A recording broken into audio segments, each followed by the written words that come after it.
All right. So, not that it is anything that you all would know, but here's take three. So, hopefully, I can keep from rambling on too much. But this is going to go over uh, Saturday, the one day that I went to the to Dominion Raceway to experience that track for the first time ever. So, just to start things off really simply, and it's something not really to do with the track, but just getting there and coming back. I am actually re-enjoying the truck for the first time. I know I recapped it a little bit when I came back from VIR, or went to and came back from VIR a month ago or so, but I revalidated that enjoyment because the stress level of fuel consumption and all that, even though that's not something you should really care about when towing, but it was something on my mind. Um, the truck this time further cemented the fact that the tow tune is the only one that I should use for towing, and the street tune does not program the trailer for, or does not the street tune does not program the transmission for towing. So go figure, it would have trouble shifting into overdrive at such low speeds. Um, but no, the good thing about the truck being in the tow tune, probably doesn't get any better gas mileage, but it definitely is able to pick up and go from a stop much easier. It accelerates much faster, even on the go and going uphill. It now holds speed going down a descent. Super steep ones, it doesn't do that so well. That's where obviously the brake pedal and the truck downshifting itself and then taking control from there with the higher RPMs. And then when it's going uphill, it'll downshift when necessary, but once the incline lessens or there's a flattening out of the road, it has no trouble getting back into overdrive. Super amazing and a lot less stress to have to deal with. And by the way, if you see me looking down, it's because I have notes. I just kind of want to keep myself on track with what I'm talking about and not blab about stuff in an unorganized manner. So, anyway, overall, fantastic day. Didn't meet all my goals, but did overcome one struggle, so that was good. Got to experience a new track, meet new faces. Got to talk to one of the head guy there, so that was nice. The track was easy to learn. Like overall, great experience. Just had a few little hiccups, and one of those was when I had just gotten there. So, as you all are aware, I changed up the rotors for track day. So these are going to be the track rotors, and then I have the other rotors that have been beat. I'm going to use those on the street because it doesn't get driven on the street all that often. And when it does, I kind of do a Sunday cruise around in it. I'm not a maniac when I go out on the public roads. And no, that's not just me covering for legal purposes. I don't do that. So, yeah, that happened, and I took it out for the drive, and it operated fine. Pulled it into the garage, no issues whatsoever. Put it in the trailer, no issues. And then when I got to the track and pulled it out and parked the car next to the trailer, I forget what I was doing in the truck, but I turned around and there was a puddle underneath the car on the side of the lower radiator hose. I was like, what the heck is that? So I looked under it and I couldn't see any leaks from above, so I had to jack the car up to see what was going on. Sure enough, at the not this time, it wasn't at the water pump housing, which I had to fix while I was at VIR, but this time it was at the connection to the lower radiator, or yeah, the port on the lower or on the port on the bottom of the radiator. So I had to tighten that hose clamp, and I think what I'm experiencing, and I'm not sure when it happened because I just did it without even thinking, but I did a few years ago or so swap out the upper radiator hose for a normal rubber one, and I kept the silicone hose for the lower radiator hose.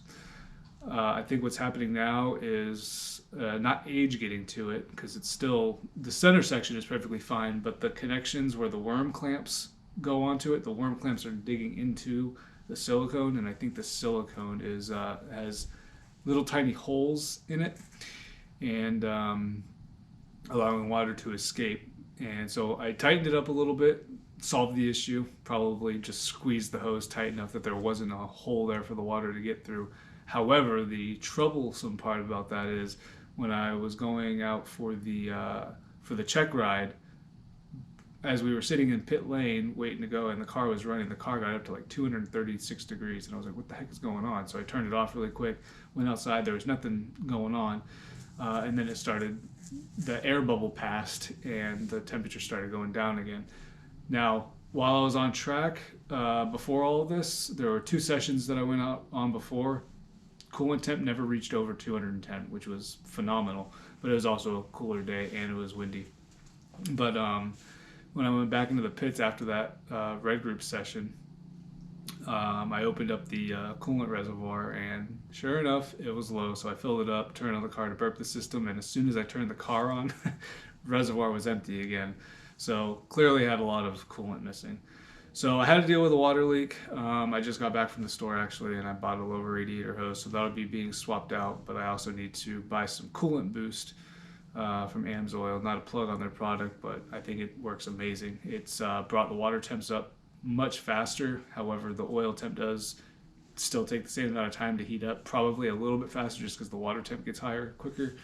But coolant boost has also kept the water temps much lower than so it gets up to temp fast, but it also keeps the temps very, very low, or not very low, but lower than what it would be with regular coolant. Plus, now that it's track season and the weather's warmer, coolant is completely out of here and it's just water. So there's that.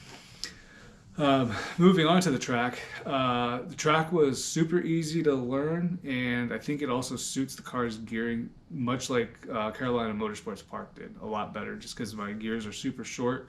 There's only 2 long straightaways, the back straight and the front straight, where I could, even on the back straight, I didn't get to 6th, but on the front straight I could, and I could probably get pretty high up, but I wouldn't be able to max out 6th gear. And on the back straight, I was able to max out 5th. But overall, the track was very good. There were some spots that were kind of like, ooh, should I shift or should I not?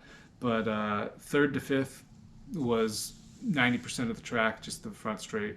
Going into 6th was it. There were a few where I rode the engine all the way out to 8,000 RPM, and then I hit the breaking point. So that was kind of worrisome, but car handled it just fine. And there was also a couple of spots where it was kind of in between gears. I would be very high in 3rd or very low in RPM in 4th if I were to take it. And I tried the 3rd for a couple of rounds, and I just didn't like the fact that I was shifting mid-corner in order to keep going at speed. So I would brake and keep it in 4th and then make it through the turn. It lugged a little bit, but not too bad.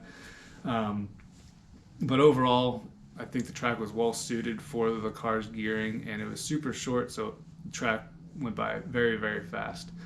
One of the complaints I have, though, is that I'm not a big fan of the long sweeping turns, and it was the same case for Carolina Motorsports Park as well. And maybe it's just a bias thing, but Virginia VIR doesn't have, it has one long sweeping turn. That's about it. And I think the main reason, you can count, I suppose, the last corner, Hogpen on VIR as a long sweeping one, but I don't know, that's actually a corner that I really like, but turn 1 is a menace for me. Anyway, yeah, not a fan of the sweeping turns. There's quite a few of them on Dominion. But I think the biggest culprit of that is the seats. So when I bought the seats, I just wanted 2 of the same.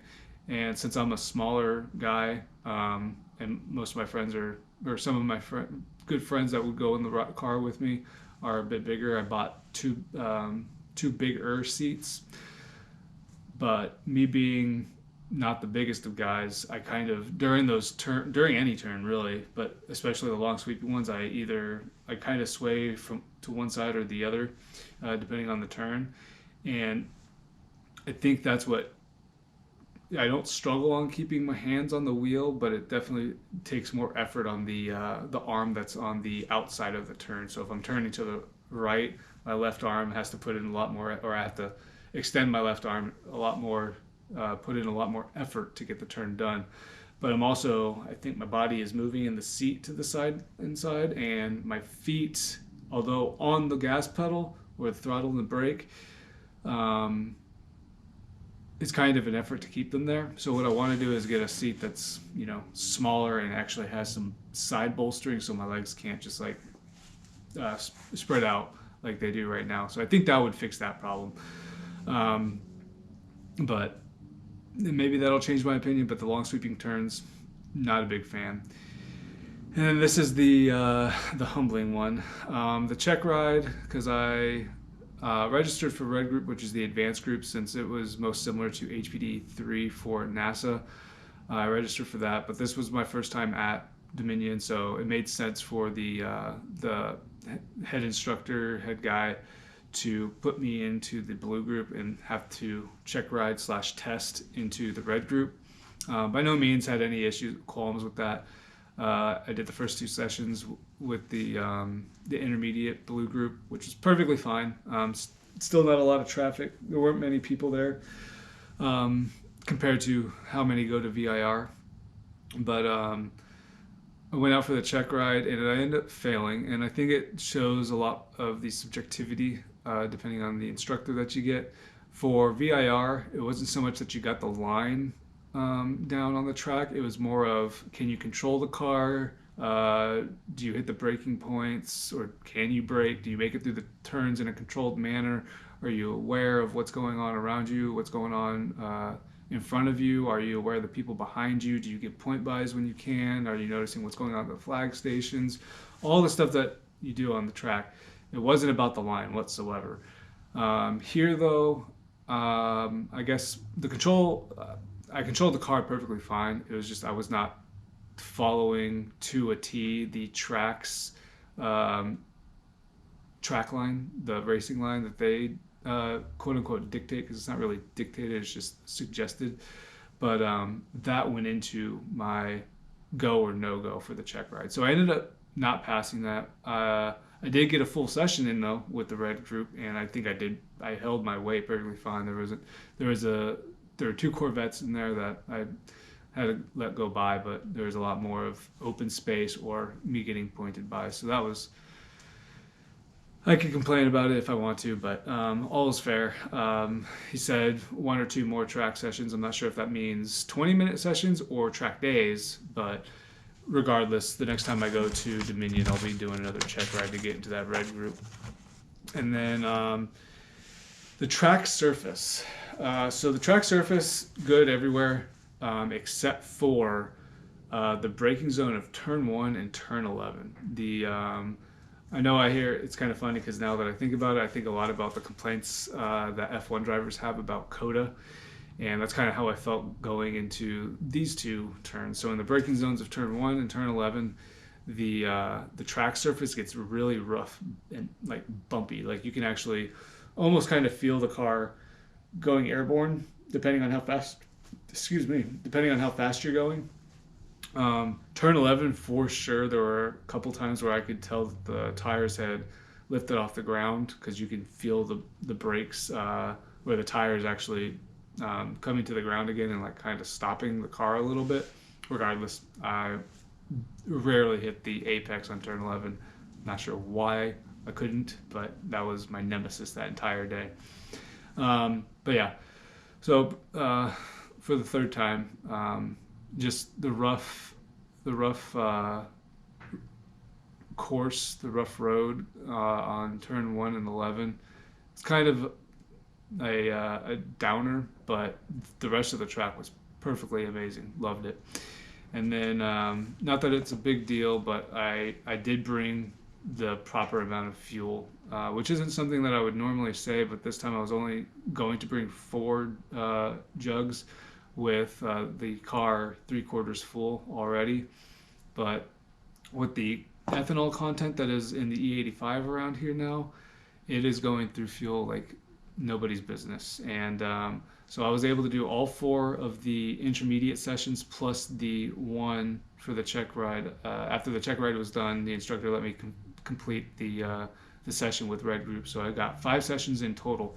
There's one session that was open track, and I didn't want to deal with the traffic and all that stuff. Like, no insult meant to those in the beginner and novice groups, but mixing all of them as well as the blue group and the red group out there, there's just going to be too much traffic. And although I don't chase lap times, I wouldn't be able to push the car like I typically do. So I brought just enough. Like, the car is sitting, I think, at half a tank, which would probably get me through a 20-minute session, but likely not. And I didn't have any more fuel after that. And I'm not putting 93 in it because that's disgusting this time of year when I can run E85. Gross. I think I'm sitting at about 79 or 80% content right now. So that's that. And I do just want to hit on the brakes because at CMP, the track was very rough on the brakes, just because you would get up to speed and then you would have to slam on the brakes to get to the next corner. Much the same with Dominion, but I think, unless I was just nicer to the brakes or something, I'm not sure. But the drilled rotors, I think, were absolutely fantastic. There wasn't a time that I got off the track that I went to inspect the car that there was smoke coming from the brakes. So that was excellent. All I'm going to have to do now, I'll probably check the brake pad life. Hopefully it's not too short. The front pads only have 2 track VIR, so 2 days there, and Dominion Raceway, and the rear pads have, I think, 1 more track event at VIR on them. So those might be a little bit more worn out, but the rotors, I think, actually helped out a lot when it comes to heat. So anyway, that's enough about that. Overall, super happy with how everything went out. Got the car figured out. The truck's performing phenomenally, and Dominion Raceway was definitely. I'm looking forward to going there again, so I can just get that track down and then continue building my track resume as time goes along. But now for some fun laps, so hopefully y'all stick around for that. But until next time, y'all, thanks for watching and stay driven.